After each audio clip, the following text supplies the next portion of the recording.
house divided against itself cannot stand. April 12, 1861. Confederate guns fire on Fort Sumter.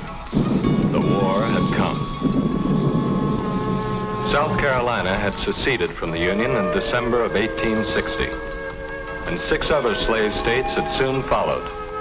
But the state of Virginia hesitated, even after Sumter, and whether it would secede or not was of grave concern to a Virginian named Robert E. Lee.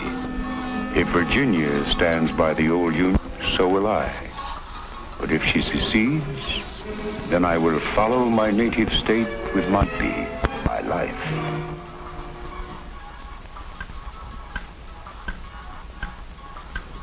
And so when Virginia seceded, 5 days after Sumter, the North lost more than a state.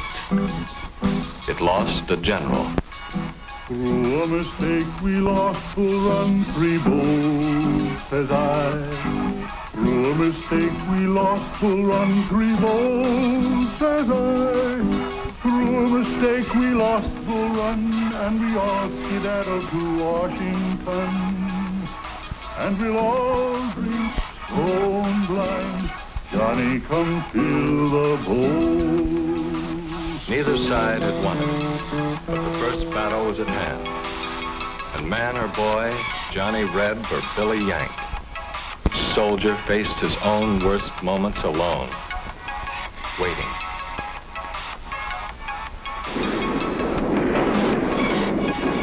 The raw northern troops hadn't meant to run that day, but run they did.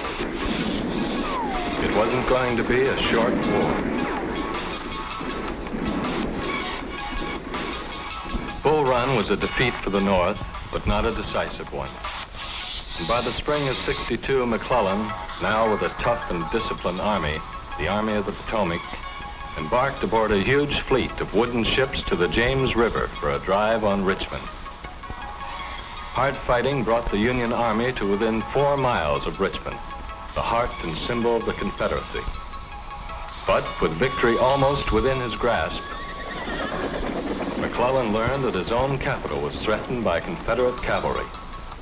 They were stopped by Union forces, but McClellan, despite his superior numbers, was defeated by Lee in a series of battles known as 7 days.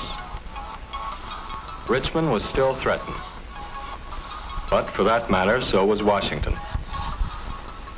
Thus, the war in the East was indecisive.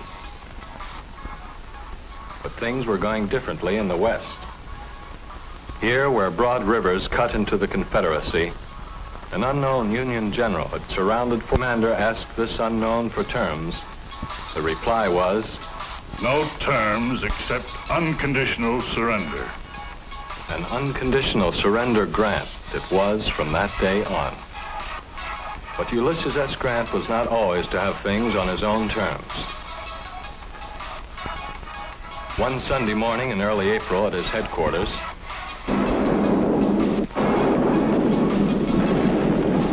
Grant's forces had been surprised, and thus began the terrible Battle of Shiloh. 40,000 Confederates pressed the Union troops to the very edge of the river, towards what looked like inevitable disaster. But Federal reinforcements arrived overnight, reinforcements which turned the tide of the battle. And when it was over, the Union Army held the ground, but at a cost more terrible than could be imagined. General Grant looked over the field. I looked at a field over which the Confederates had made charges the day before, so covered with death. Now, after more than a year of hostilities, the grand strategy of the North began to emerge. Total blockade on the sea, and the splitting of the Confederacy by way of the western rivers. Thus, the West was to prove crucial in this war between North and South. But Lee in the East was a general to be reckoned with. He had crossed the Potomac just above Washington, and early in September of '62, his army met McClellan's at a place called Antietam Creek. And in 2 days, the cornfields of Maryland became one of the bloodiest battlefields of the entire war. It was not news of a decisive victory which reached the White House, but it was enough of a victory and what Abraham Lincoln had been waiting for. All persons held as slaves within any state, the people of which shall then be in rebellion against the United States, shall be then, thenceforward, and forever free. Now the fate of the Union and the fate of slavery were one and the same. The spring of '63 found the war moving into its third tragic year, with federal troops deep in Confederate territory in the West. But once again, Lee's lieutenants were on the march in the Cumberland Valley. And in June of '63, the tides of war converged on a little town, which until then had been as peaceful as the seminary which stood nearby. A town called Gettysburg. Now two determined armies faced each other. 75,000 men under Lee, 90,000 or more under Meade. The hardened veterans entrenched on Little Round Top waited. The Union sharpshooters in Devil's Den waited. The fertile fields of Pennsylvania waited.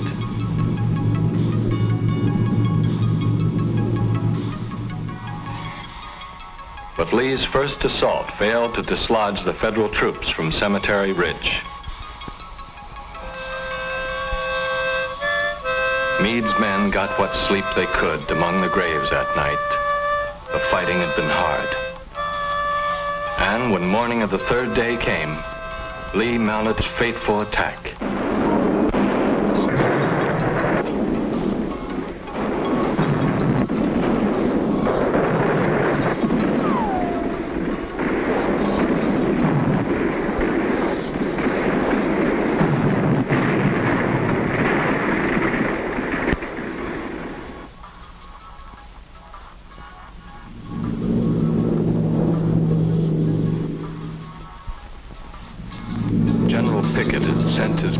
Charging across an open space nearly a mile in length.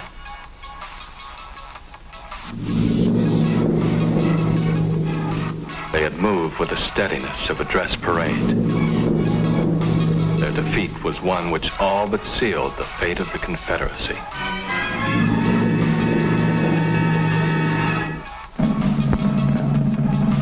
Now, in the midst of a tragic war not yet won, a lot of folks gather at Gettysburg for a dedication, and among them is the president. He looks older now, seldom smiles. War's been so long, so many dead on both sides. After a while, after the main speaker, he has a few words to say. He speaks briefly, quietly, of the brave men, living and dead, who struggle here. Says we must resolve that they shall not have died in vain, that our nation shall have a new birth of freedom, and that government of the people, by the people, for the people, shall not perish from the earth.